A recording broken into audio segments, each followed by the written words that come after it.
no less great for that. And why did you say yes to playing at short notice? Jaki Liebezeit. Yeah. Philip Jeck. Fantastic. Yeah. Jah Wobble. Yeah, it is. It would be ideal to, they're good to support. Yeah. I think Canada an influence on us, so for us playing not on the same stage as someone like Canada. Yeah, definitely. Fantastic. Great try.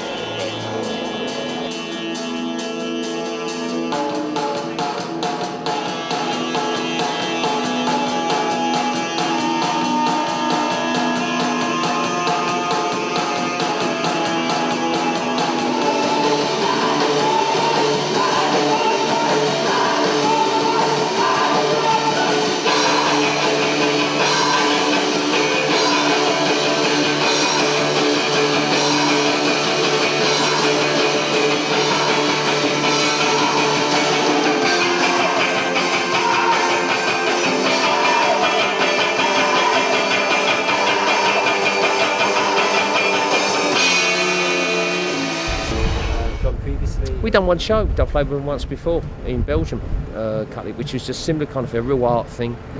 It was a Warp Records night. Oh right, is what it was. A couple of years ago, and I knew that would be a dream ticket. With me and Jaki kind of lock in. You got Phil, who's very interesting what he does, very musical and kind of textural, and he makes melodies come. And he actually got me. He was doing stuff that was suggesting kind of 5/4 rhythms and 6-beat rhythms that night when we played. That kind of, so it was even getting to me rhythmically, Phil, with what he was doing with the decks. And it's, I just think, as an avant-garde kind of deck manipulator, and he's very, very good, and in Jaki, there's not another drummer like Jaki. That clean cut sound, even listening to him here, dap, do, dap, do, dap, do, gag, do, gag. It's a bloody machine, What is dub? Well, dub is this space. It gives you this feeling of space, and with space comes kind of silence and peace in a funny kind of way. So I've never known such a spatial music. It's a spatial thing,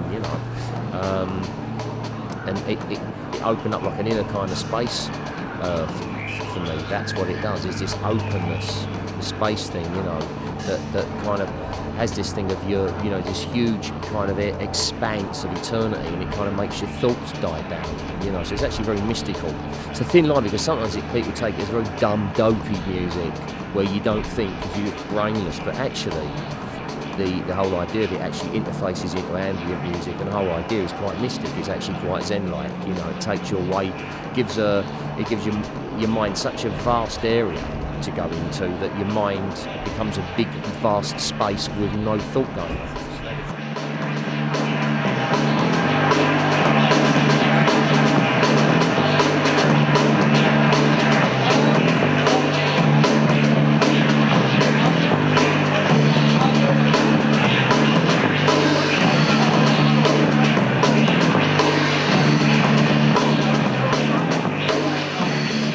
It's weird kind of now, because you don't get, it comes from all over the place from people, there's so much good weird stuff floating around, but yeah, I like hearing the music being taken into other areas. I'm able to do exactly what I love. There's pluses and minuses, but I love it. And to be able to come to a place like Liverpool, which I'd never played for many years, with the bug was great. I had no expectations, because like I said, I was unaware of any interest here. And when I found out the bill, just an added bonus. For me, it was a great bill with Shackleton and with Jah Wobble and Jaki Liebezeit.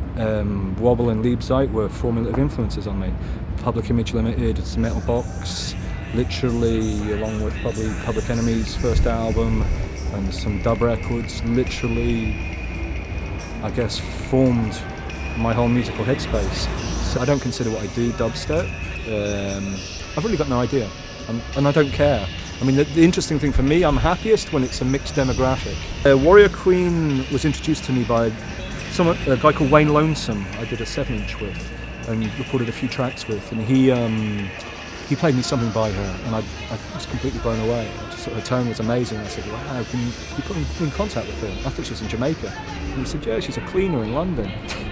And at the time she was having to clean and do shit jobs. And it's been a really weird, interesting synergy. I don't really believe in some hippie ethic of sort of one love cultures blending together. I like friction, and I think out of friction comes more interesting music, arts, films, whatever you want.